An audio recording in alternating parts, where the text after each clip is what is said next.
నమస్కారం, వార్తలకు స్వాగతం. ముందుగా ముఖ్యాంశాలు. BHEL నల్లగండ్ల ఆర్చి ముఖం ద్వారా పనులకు బెల్ ఉన్నతాధికారులు శంకుస్థాపన చేశారు. BHEL నల్లగండ్ల ఆర్చ్ ముఖద్వారం పనులకు బుధవారం శంకుస్థాపన చేశారు. బెల్జిఎం HR మహేంద్ర వర్మ, అధికార యూనియన్ అధ్యక్షుడు రెహమాన్, ప్రధాన కార్యదర్శి దామోదర్ రెడ్డి, టౌన్షిప్ AGM గంగారాం సాయన్న శంకుస్థాపన కార్యక్రమంలో పాల్గొన్నారు. ఈ సందర్భంగా మహేంద్ర వర్మ మాట్లాడుతూ BHEL ఉద్యోగుల కుటుంబాలకు, అనుబంధ కాలనీల ప్రజలకు అన్ని విధాలుగా సౌకర్యం కోసం యాజమాన్యం సహకారం అందిస్తోందని తెలిపారు. అనంతరం అధికార యూనియన్ అధ్యక్షుడు రెహమాన్ మాట్లాడుతూ BHEL యాజమాన్యం నల్లగండ్ల ముఖద్వారం పనులకు శంకుస్థాపన చేయడం అభినందనీయమని కొనియాడారు. సంస్థకు చెందిన మిగులు స్థలాలను కార్పొరేషన్ ఆదేశాల మేరకు యాజమాన్యం ఆధీనంలోనికి తీసుకోవాలని కోరారు. వెల్ పరిధిలో ఉన్న కాలనీ వాసులు సంస్థకు చెందిన భూములపైన ఇలాంటి ఆక్రమణలకు పాల్పడవద్దని ఆయన సూచించారు. అదేవిధంగా యాజమాన్యం సైతం స్థానిక ప్రజలకు ఎలాంటి ఇబ్బందులు కలగకుండా చూడాలని ఆయన కోరారు. ఈ కార్యక్రమంలో township AGM Chandrasekhar, RRIRD GM Amit, senior Sasikiran, DGM Paninagar Rajesh, Pulle, Prahlad, Dilip, union అధికారులు గంగాధర్, కొండారెడ్డి తదితరులు పాల్గొన్నారు.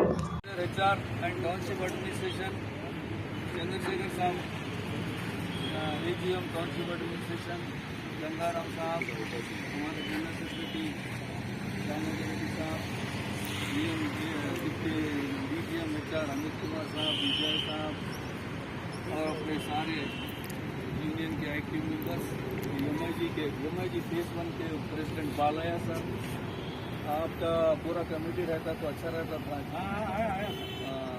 तो BHEL MIG phase 1 elected committee members सबको आज का दिन हमारे लिए इसलिए शुभ है कि यहाँ आज BHEL एक्चुअली यहाँ पर गेट लगाना चाह रही है। एज पर कॉर्पोरेट गाइडलाइंस तमाम अपना जितना भी लैंड है BHEL का, सब BHEL के लैंड को अपना ऑक्यूपेशन में लेने के लिए आप लोगों के इंस्ट्रक्शंस है।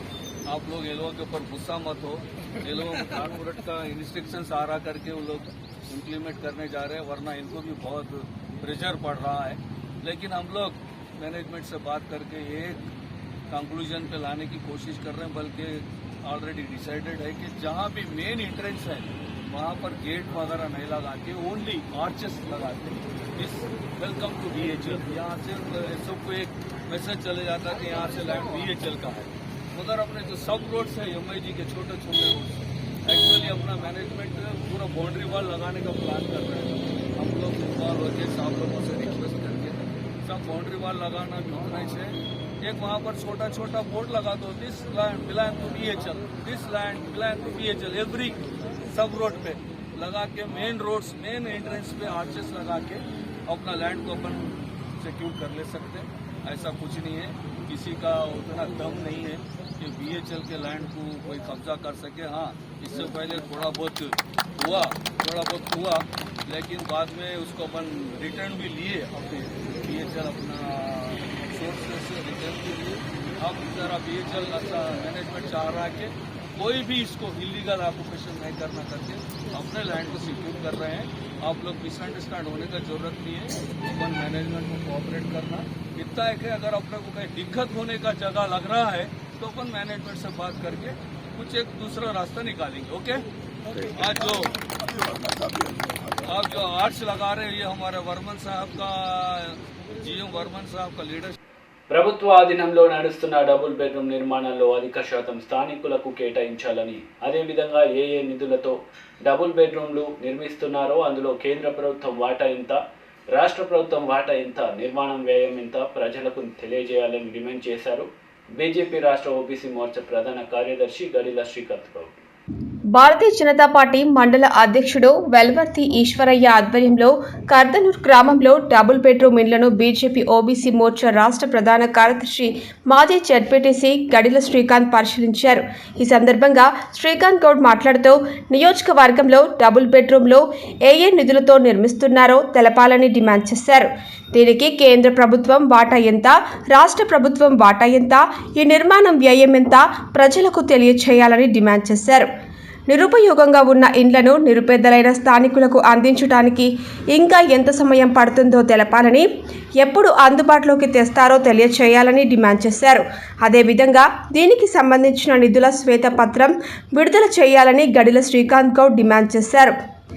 ఈ కార్యక్రమంలో బీజేపీ జిల్లా కార్యదర్శి Baindla Kumar, assembly convener Srinivas Gupta, OBC Morcha రాష్ట్ర కార్యవర్గ సభ్యులు దేవేందర్ గౌడ్, జిల్లా కార్యవర్గ సభ్యులు జి మధుకర్ రెడ్డి, శ్రీనివాస్ గౌడ్, మురళీధర్ వర్మ, జగన్ రెడ్డి, మహిళా మోర్చా జిల్లా ఉపాధ్యక్షురాలు పుణ్యవతి, రాజిరెడ్డి, వాణి, దళిత మోర్చా అధ్యక్షుడు ధనరాజ్, యువ మోర్చా అధ్యక్షుడు శివ, షకీల్ తదితరులు పాల్గొన్నారు. ఇచ్చిన వాగ్దానాలను మరుస్తూ, చెప్పిన మాటలనే పదే పదే చెప్పుకుంటూ, ప్రజలను మభ్యపెడుతూ త్రిశంకు స్వర్గంలో తిప్పుతా ఉన్నారు. ఈరోజు డబుల్ బెడ్రూమ్ల విషయానికి వస్తే, కూతురు అల్లుడు వస్తే ఒక రూమ్లో, కొడుకు కోడలు ఇంకొక రూమ్లో, గొర్రెలు మేకలు హాల్లో, ఇట్లా చాలా కబుర్లు చెప్పారు మన కేసీఆర్ గారు. ఈరోజు వాళ్ళు కట్టిన డబుల్ బెడ్రూమ్లు చూస్తే, నువ్వు ఇంతకుముందు చెప్పినట్టు ఇంట్లో అంటే కాళ్ళు ఆకిట్లకు వచ్చినట్టు కాదు. నువ్వు కట్టిన ఇండ్లల్లో ఏడవంటే కాళ్ళు ఏడుకొస్తే ఒకసారి చూడమని చెప్పి మేము అడుగుతా ఉన్నాం భారతీయ జనతా పార్టీ తరఫున. ఇక మనుషులు ఇంట్లో అంటే కాళ్ళు కడపలలో కాదు ఆకిట్లకు వస్తాయి. మరిగా గొర్రెలు మేకలు పక్కింట్లో కట్టాలనా లేకపోతే ఇంకా చుట్టాలింటికి పంపించాలన్నా ఒకసారి నువ్వే చెప్పాలి. వాటి నిర్మాణం యొక్క క్వాలిటీ కూడా చూస్తే ఇప్పటికే సీపేజ్ వస్తూ ఉన్నది. నువ్వు ఇంకెవరికి వంచనే లేవు. ఇక వచ్చి ఉన్నాక దాని పరిస్థితి ఏందో దేవుడు ఎరుగు. ఇక అందుకనే పటాన్చేరు నియోజకవర్గ భాజపా నాయకుల తరఫున మేము హెచ్చరిస్తూ ఉన్నాం, రిక్వెస్ట్ చేస్తూ ఉన్నాం. రెండు రకాలుగా ఇమీడియట్గా ఇవి ఎందుకు కట్టిపెట్టిరో మాకు అర్థమవుతలేదు. ఇప్పుడు ఇంద్రేషన్ దగ్గర జేఎన్ఎన్యూఆర్ఎన్ కింద గతంలో కట్టినటువంటి దశాబ్దం అవుతున్నది కట్టి, అవి పంచమంటే సిటీలో ఉన్న వాళ్ళని తీసుకొచ్చి ఇస్తారు. ఇక్కడ కట్టమంటే కట్టి వాటిని అట్లనే పంచకుండా పెడతారు. అసలు మీ ఉద్దేశం ఏందో అసలు ప్రజలకు అర్థమవుతలేదు. ఇవి ఏ నిధులతోని నిర్మాణం చేస్తూ ఉన్నారు, వీటి నిర్మాణం చేసిన వాటి సంఖ్య ఎంత, వాటిని ఎవరికి ఇస్తారు, ఆ అర్హుల జాబితా ఏంది, అర్హుల యొక్క అంటే ఎవరిని మీరు అర్హులుగా ఎన్నుకుంటారు అనేది, ఎంచుతారనేది కూడా తెలియజేయాల్సిన అవసరం. తెలంగాణ ప్రభుత్వం చేపట్టిన ప్రతి సంక్షేమ పథకంపై కేంద్ర ప్రభుత్వం ఆ పథకాలకు అదనంగా పేద ప్రజలకు సంక్షేమ పథకాలు చేసి చూపించి ప్రజల మనస్సు గెలుచుకోవాలని సభలో మంత్రి కేటీఆర్ అన్నారు. మేము రూపాయి తెస్తే మీరేమో పెద్ద ప్రభుత్వం, కేంద్ర ప్రభుత్వం, మీరు 4 రూపాయలు తేవాలి, తెచ్చి ప్రజల మనసు గెలుచుకోవాలి.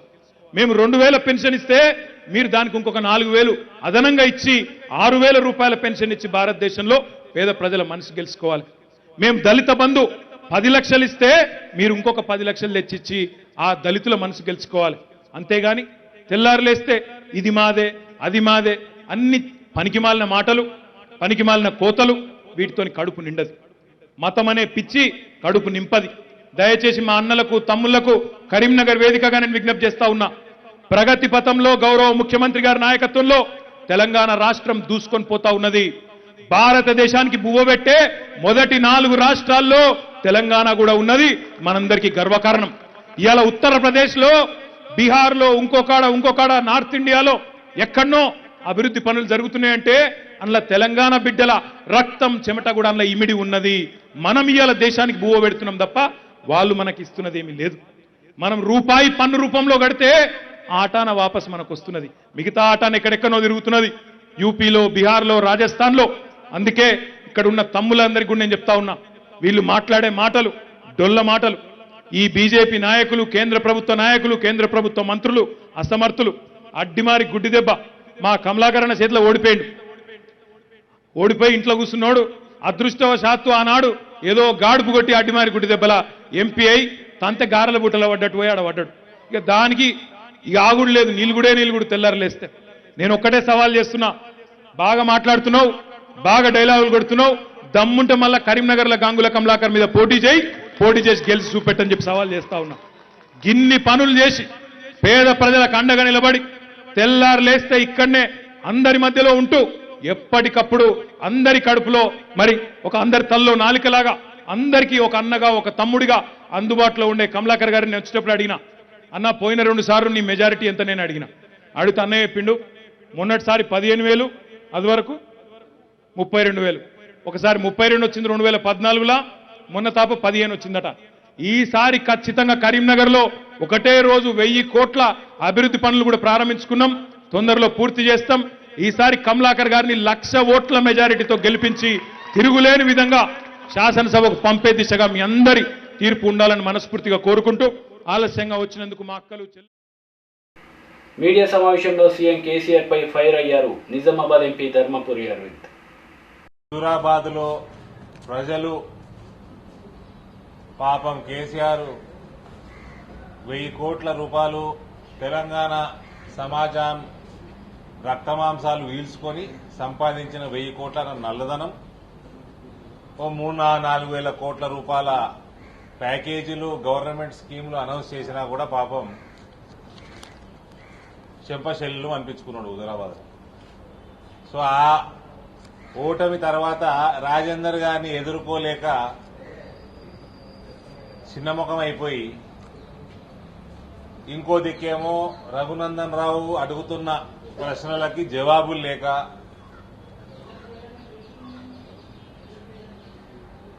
రాజాసింగ్ గారి హిందుత్వవాదం, అందులో ప్రత్యేకంగా కశ్మీర్ ఫైల్స్ సినిమా భారతీయులందరూ చూస్తా ప్రేమతోటి అభిమానంతో కశ్మీరీ పండితులకి జరిగిన అన్యాయాన్ని తిలకిస్తూ ఉన్నారు. ప్రతి ఒక్క హిందువు యొక్క రక్తం మసలుతా ఉన్నది అలా. సో ఇవన్నిటినీ ఎదుర్కోలేక కేసీఆర్ అనే వ్యక్తి మతిస్థిమితం కోల్పోయి ఇవాళ తెలంగాణని ఏల్తా ఉన్నాడు. అసెంబ్లీకి ఎమ్మెల్యేలు రానియకుంటే ఏమవుతుంది? చిన్నప్పుడు ఎన్టీ రామారావు జమానాల ఎన్టీఆర్ గారు ముఖ్యమంత్రి ఉన్నప్పుడు ఏదైనా ఎవరైనా మాట్లాడితే, లేదా అన్పార్లమెంటరీ మాట్లాడితే, లేదా ఇంకేమైనా రికార్డులకు వెళ్లి తొలగించండి అంటే రికార్డులకు వెళ్లి తొలగిస్తుండే స్పీకరు, తెల్లారి పేపర్లలో రాకపోవు. ఇవాళ ఈ మతిలేని ముఖ్యమంత్రికి గింత పూర్త స్థోయి లేదు అని లైవ్లు పోతున్నాయి. నువ్వు అసెంబ్లీలో మాట్లాడనీయకపోతే బయట వచ్చి ధర్నాలు పెట్టుకుంటాం, పబ్లిక్ మీటింగ్లు పెట్టుకుంటాం, ప్రెస్ కాన్ఫరెన్స్ పెట్టుకుంటాం, ప్రజలకి తెలియజేస్తాం. నీ ప్రభుత్వంలో ఆ స్పీకర్ కింద బాన్స్వాడ గ్రాచారం కోచారం కింద నడుస్తున్న ఆ దిక్కుమాల అసెంబ్లీలో రికార్డుకి ఎక్కుతేంది ఎక్కకుంటేంది, పబ్లిక్ రికార్డు ఎట్టెక్కేయాలో మాకు తెలుసు. ఆ బాన్స్వాడ పోచారం శ్రీనివాసరెడ్డి అయితే ఆయనకి ఒకప్పుడు ఆయన తెలుగుదేశం ఉన్నప్పుడు ఒక స్టేచరు కథాకారగానే ఉండే. ఇప్పుడు అయితే పూర్తిగా బానిస అయిపోయాడు. కిందికెళ్ళి కేసీఆర్ ఆడిపించినట్టు ఆడుతున్నాడు, డాన్స్ చేయించినట్టు డాన్స్ చేస్తున్నాడు. వయసు కూడా చూసుకుంటలేడు ఆయన. బాన్స్వాడ అఘాయిత్యాలు, ఆయన కుటుంబ అఘాయిత్యాలు అయితే మితిమీరిపోయినాయి.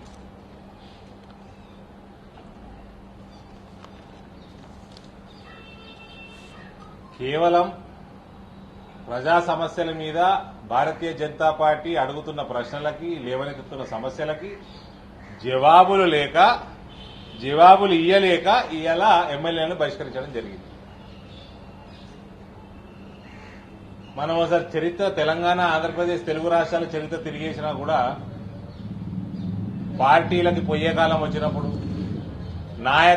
నాయకులకు నాశనమయ్యే సమయం వచ్చినప్పుడు ఇవో ఇటువంటి నిర్ణయాలు తీసుకుంటా ఉంటారు. ఆ పోయే కాలమే ఇది. ఈ నిర్ణయాలు తీసుకొని ఇంకా తొందర వీక్తారు అంతే తప్ప దీంట్లో ఏమాత్రం మతి ఉన్న పని అయితే కాదు. ఇది కేవలం కేసీఆర్ మస్తికి ఎక్కిండు, దానికి నిదర్శనం. కేసీఆర్ మస్తికి నిదర్శనం. ఇక అయ్యనేమో అట్ల మస్తికి ఎక్కితే కొడుకు మస్తి ఈ మధ్య చూస్తాం మనం.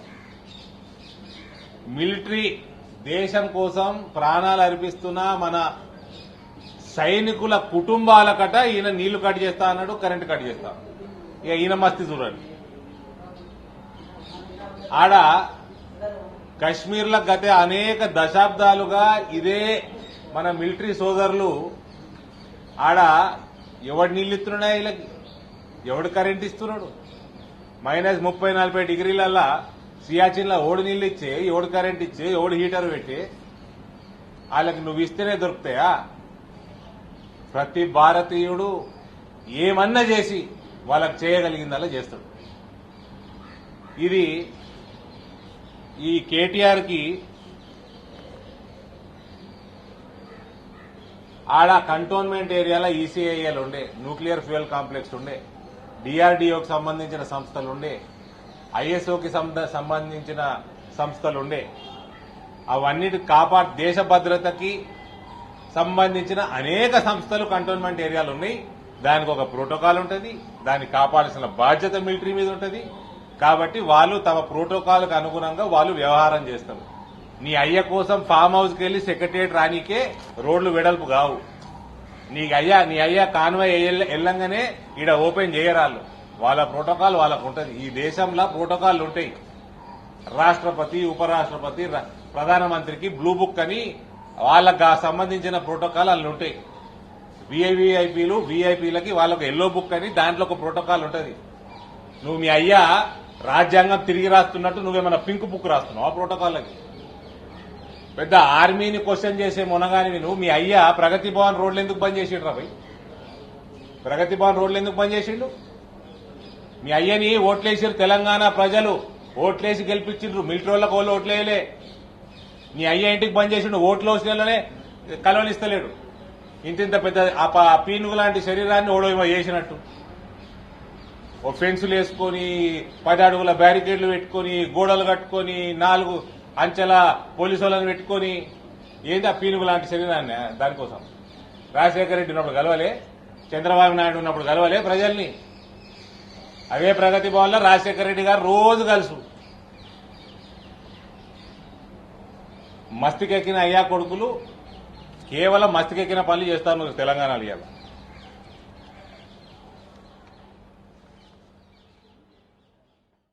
కరీంనగర్ గాడ్ ఆఫ్ తెలంగాణ కేసీఆర్ అయితే ఫ్యూచర్ ఆఫ్ తెలంగాణ కేటీఆర్ అని మంత్రి గంగుల కమలాకర్ అన్నారు. పలు అంశాలపై ఆయన మాట్లాడారు. ఇది నా హైదరాబాదా? ఒకప్పుడు కొండలు గుట్టలు ఈ హైదరాబాదు ఇప్పుడు ఒక అమెరికాలో కనబడుతుందంటే just because of KT Rama Rao garu IT minister ఉండడం వల్ల ఈరోజు అద్భుతమైన నగరం. నా బిడ్డలు ఒకప్పుడు దుబాయ్ వదురు, దుబాయ్ నుంచి వచ్చి తెలంగాణ పనిచేస్తుందంటే ఇక్కడ ఉన్న ప్రభుత్వం యొక్క పట్టు. అందుకే సోదరులు మనలారా, ముఖ్యమంత్రి గారు మన మంత్రి గారు ఏమడుతలేరు, కేవలం నిండు మనసుతో మనం ఆశీర్వదించాలి.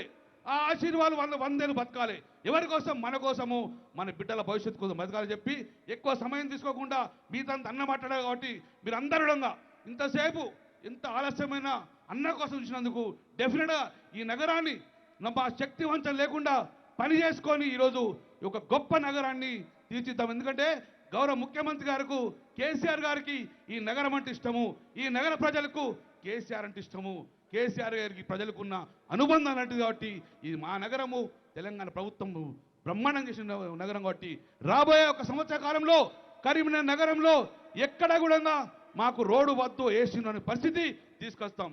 అయ్యా, ₹1 కోటి కోసం 5 సంవత్సరాలు అడుగుతున్న ప్రభుత్వాలు, కాంగ్రెస్ ప్రభుత్వం, బీజేపీ ప్రభుత్వం. కానీ సంవత్సరంలోనే 1000 కోట్లు ఇచ్చి అభివృద్ధి చేసిన ఏకైక రాష్ట్రం అది తెలంగాణ రాష్ట్రం. గౌరవ ముఖ్యమంత్రి కేసీఆర్ గారి పరిపాలన, గౌరవ మంత్రి కేటీ రామారావు గారి పరిపాలనలో అద్భుతం. ప్రపంచం మొత్తం దేశం వైపు చూస్తలేదు, ప్రపంచం మొత్తం తెలంగాణ వైపు చూస్తుంది. ఏంది తెలంగాణ అభివృద్ధి అని? కరెంటు ప్రాబ్లం లేదు, నీళ్ళ ప్రాబ్లం లేదు, అద్భుతమైన పరిపాలన జరుగుతుంది. మనం అందరూ ఈ పరిపాలనను కంటిన్యూ చేయాలి. మనం చేతులు బలోపేతం చేయాలి. కేసీఆర్ గారి చేతులు బలోపేతం చేయాలి. మన కోసం కాదు, మన బిడ్డల బంగారు భవిష్యత్తు కోసము కేసీఆర్ గారి చేతులు బలోపేతం చేయాలి. కేటీ రామారావు గారి చేతులు బలోపేతం చేయాలి.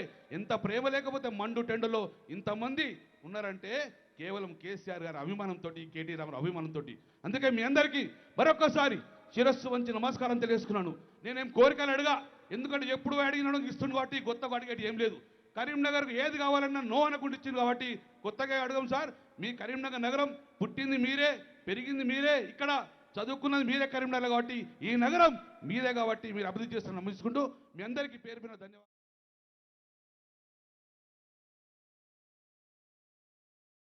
వార్తలు ముగించే ముందు ముఖ్యాంశాలు మరోసారి. ఈ వార్తలు ఇంతటితో సమాప్తం. తిరిగి ప్రసారమయ్యే వార్తలో మళ్ళీ కలుద్దాం. అంతవరకు సెలవు. నమస్తే.